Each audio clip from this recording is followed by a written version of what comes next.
Hello and welcome to the Daily Royal. My name is Shelby and I have been a royal watcher for the past 10 years. In this podcast, I talk about the daily events of 7 of the European monarchies. So I talk about Belgium, the UK, Denmark, the Netherlands, Norway, Spain, and Sweden.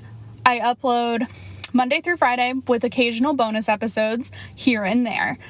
Today we are going to be talking about all of the events from Monday, July 12th of 2021. So, long time no talk. For me, it's been a little less than 12 hours, but that's okay. I am doing better than I was last night, but I'm still running out of breath. Luckily, this episode is going to be probably pretty short. I was debating whether I did one or not at all, but I think I'm going to, and then depending on the day tomorrow, we'll either do an episode tomorrow or we'll do one. I'll record again on Wednesday. It's just a weird kind of week. I'm not sure what days are going to work yet in terms of events scheduled, but also in terms of like my own personal just recovering from this not being able to breathe very well situation. So there, like I said, there's not a whole lot to talk about today. There's just really not. So, which is fine. I think we're just going to do like a super chill episode. Because I've already edited one today, I'm like, I just don't really want to do another one at the moment. I want to record it, but I don't really want to like edit it and do things. So I'll edit out any coughing spells, but that's about it. Which in reality is what I edit out anyway, because I don't mind making mistakes anymore. I used to, but I don't anymore. So I think we're just going to go through and talk about the events. No national anthem breaks, not a whole lot of not even really a full scripted content, because if we're really talking in terms of like events, there are 2 events that like have details that I could go into. But there were several other things that I just want to briefly talk about. So there were just a couple of audiences in Belgium today. King Philippe met with a couple of different government officials. So he met with the Minister for Health, Social Affairs, Regional Planning, and Housing, which is all apparently one job, which is a very intense job, especially, in the middle of a pandemic. Just saying. And then he also held his weekly audience with the Prime Minister today. This happens pretty much every Monday without fail. Not a whole lot there to really talk about. And then this other thing, so that's all for Belgium. And then in the UK today, so there weren't any public facing events. I really didn't expect there to be after the weekend. We are kind of officially hitting summertime for the British royals. Like, I don't expect we'll see the Duke and Duchess of Cambridge till like late August, early September at this point. Maybe a couple things here and there, but like I don't expect a lot. However, there was like this big thing, last night with the Euro Cup final. And unfortunately, England lost, and I talked about that this morning, and I briefly alluded to this in the episode that I recorded this morning. It would have been yesterday's episode for you listening on the day this is released. But the people, English people, English fans, and yes, I am calling them English because that is what they are. They are not British. They are English in this situation. So England, soccer, football, whatever sport it's called where you live, fans lost their ever-loving mind because their team lost. And it was penalties, and I watched the game, but I didn't even realize this. I guess the 3 missed penalty shots for England were all from men who have a dark skin color. And so England has lost their mind. They have been rude and racist and just awful. And so today, the Duke of Cambridge sent out a personalized tweet, which he will do occasionally. He did one last night, and then did one again this morning before I was even awake, because the people are going crazy. So I want to look at it again because I think it is so important and it needs to be discussed. So today the Duke tweeted out, "I am sickened by the recent abuse aimed at England players after last night's match. It is totally unacceptable that players have to endure this abhorrent behavior. It must stop now, and all those should be held accountable." And then it's signed with a little W, because that's how he'll sign his personalized tweets. And I've seen pictures and videos of what they have done, and it's just, it's awful. Okay. And so then also coming out today was the Prince of Wales.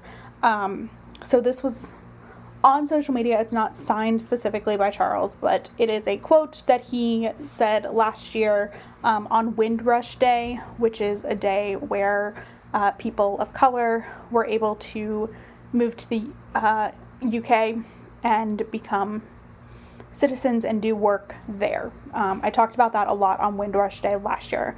I didn't really talk about it this year. But he said this quote, and it says, "Recognizing the rich diversity of cultures, which makes this country so special and in many ways unique, lies at the heart of what we can be as a nation." And then he also said, or the social media account also said, "Well done, England, on your fantastic Euro 2020 performance. You made us proud." So I wanted to talk about this in the way specifically the Royals have related or reacted, because 1, that's the point of this podcast, and 2, can we just all be better people? It didn't even dawn on me, and this is not pat my back, it didn't even register in my mind that the misses were from non-white men. And I wake up and there's this social media storm because people are being horrible. Absolutely horrible. Luckily, it seems like it has stopped trending on Twitter, but only in the past couple of hours. I've been on Twitter all day, and not all day, but I've been checking Twitter occasionally throughout the day, and this is the first time since I woke up this morning at 7:30 or at 7 that it's not been trending. It's crazy. And so, I just want us to be better people.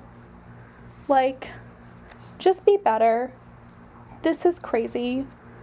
There's one other thing, and I wasn't sure if I was going to read this, but I think I'm going to, because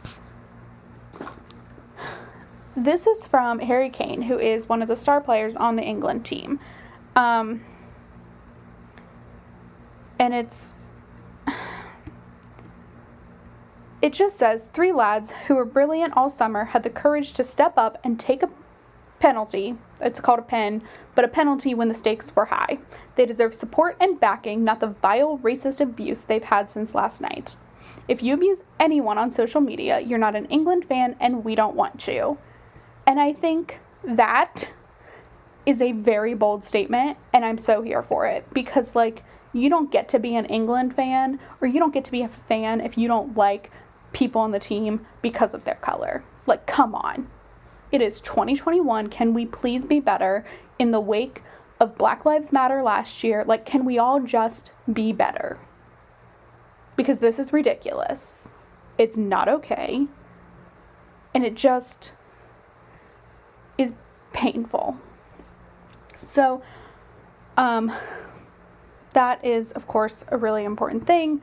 And look, the majority of England is being supportive, and I recognize that. And, you know, there's this thing on social media, it's called All on the Board. It's where it's the transport, London Transport, will write something on a board every day, and theirs was about the euro, and it was a pretty impactful statement as well. Like, there was just a lot of good, but of course, because this is how this happens, and I'm contributing to it right now, is the bad is so focused on, because it was so bad. Like, it just boggles my mind that people can be so horrible. I don't get it. I don't want to get it. Like, I hate it. Okay, so that is what I wanted to say just now about this, and I wanted to talk about it, one, because I have time, and two, because it's so important to talk about, because it's just an important thing. And look, I'm sorry my thoughts are not super formulated on this, but it is just, we need to talk about it. So anyway, that is what was going on in the UK. I am going to take a quick peek at the court circular with you all now. I haven't actually done this, nor do I think I know where my phone is, which is what I check said court circular on. So give me a second while I pull up my iPad. Because, you know, this is how it is sometimes. We just go with the flow today because that's where we're at. July 12th is today. So it looks like the only thing on the agenda today at Clarence House was the Prince of Wales, president of the Prince's Foundation, held a meeting. That's all it says. And then there is nothing for Queen Elizabeth or the Duke and Duchess of Cambridge, which again does not surprise me. So that is what was going on in the UK. And so now we are going to seamlessly transition to Spain, where things are also a crazy mess, but for very different reasons. So today, this morning, so I checked this, like, I was going through, I couldn't sleep last night very well because I'm hopped up on steroids to help my breathing. And so I just haven't really been sleeping more than like 4 to 5 hours in a night, which is not sustainable, but that's okay. Hopefully I'll sleep soon. Anyway, I noticed that there was an addition to the calendar for the Spanish royal family, and that it was like the swearing in of a new government minister.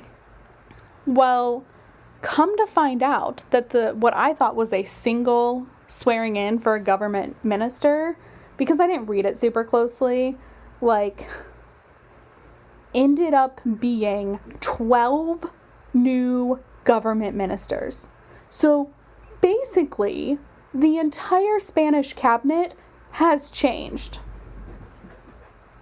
And this is not basically, it has completely changed. The entire cabinet level, I would say with the exception of maybe 5, has changed.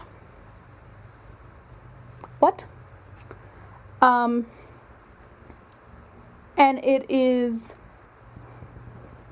the reaction to what I assume is some not so great things happening, the desire to stay in power for the liberal side of the aisle, which is a coalition. It's a coalition government. It's a spotty coalition government at that.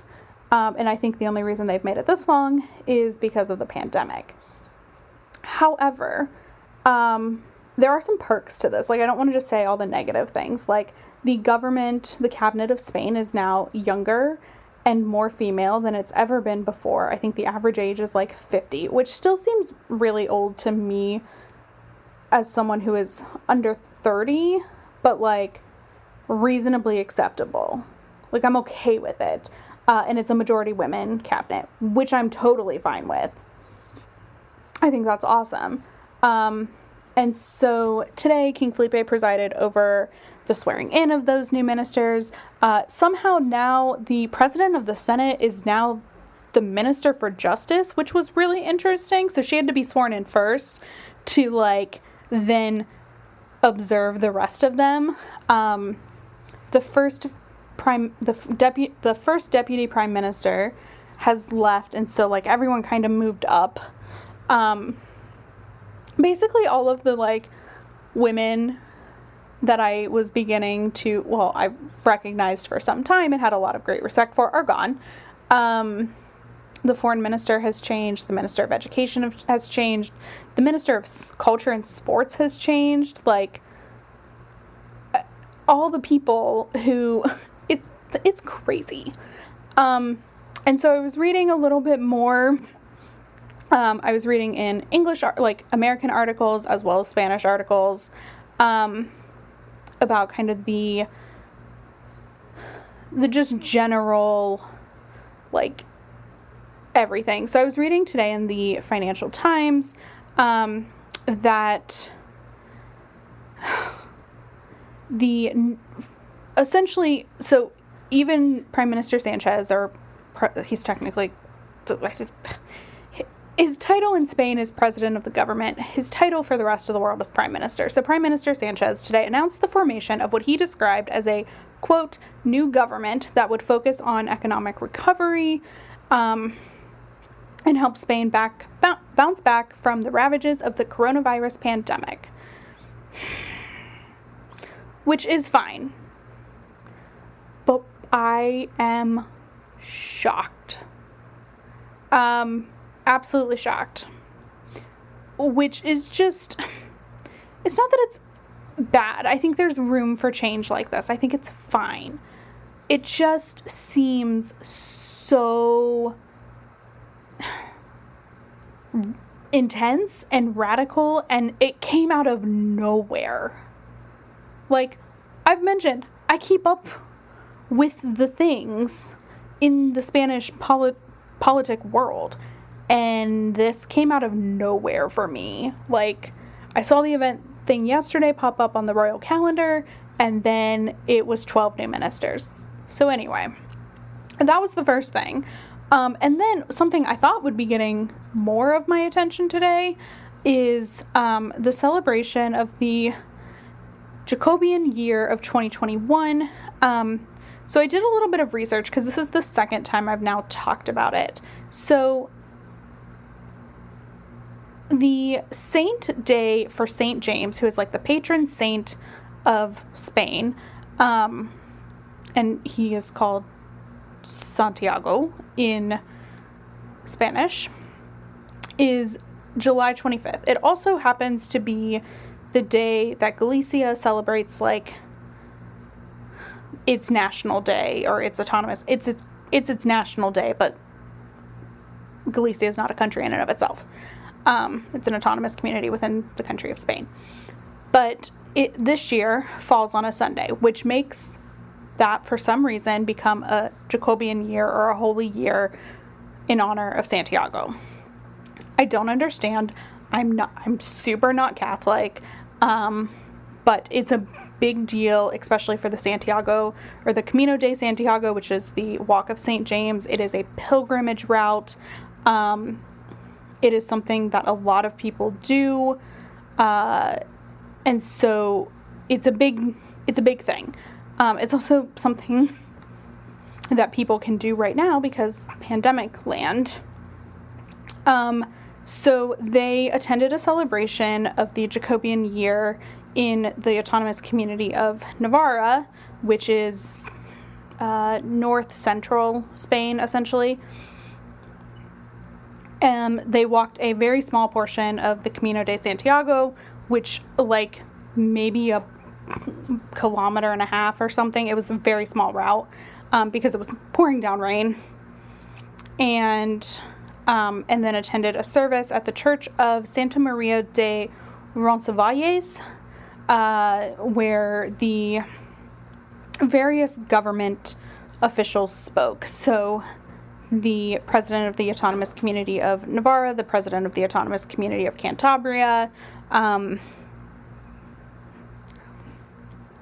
basically every single autonomous community that has a role in the Camino de Santiago, it was there or represented. And so that was at the church. And then there was a King of Navarro buried next to the church, King Sancho, the something. It's very descriptive, isn't it? Sorry, I didn't write that part down because I don't think I had found it yet, or I wasn't super interested, which is probably a terrible thing to say, but probably more accurate. So let me check here, because I've found it a couple of times. I'm sorry, my cat just scared the baloney out of my dog. Oh my god, that was hilarious. Gosh, you guys, these pets, they're the best, and yet so distracting. Okay. So it is the tomb of a king of Navarro, Sancho the Seventh. And so this is kind of part of the conversation about Spain's history. So Spain was not always the Spain we know it as. It was separate. There was Catalonia or Aragon was a kingdom. The Kingdom of Navarra was a kingdom. And then the Kingdom of Castile was a kingdom. And they all spoke similar languages, but not identical, which is how we now have Spain with 4 to 5 national languages, all of which are these national languages. And so that was whose tomb was interred there, and what was going on in Navarre. There is still, this was a busy day in and of itself, but I promise it gets busier throughout the week as we go on, which is fine. I'm very excited for. But that is where we're stopping this episode. There was nothing in Sweden today. There will be in the middle of the week, which is lovely and wonderful. But for now, it's going to be pretty light today. I do think, just in reading, that tomorrow is going to be a little bit busier, but I'm not sure how busy, what kind of events will be happening and things like that. So yeah, that is where we're going to end today's episode. There aren't too many pictures or anything to upload from today, really just from the events in Spain, but I will have those done by the time you're listening to this. And I will talk to you all tomorrow. Until then, have a fantastic Tuesday. Bye.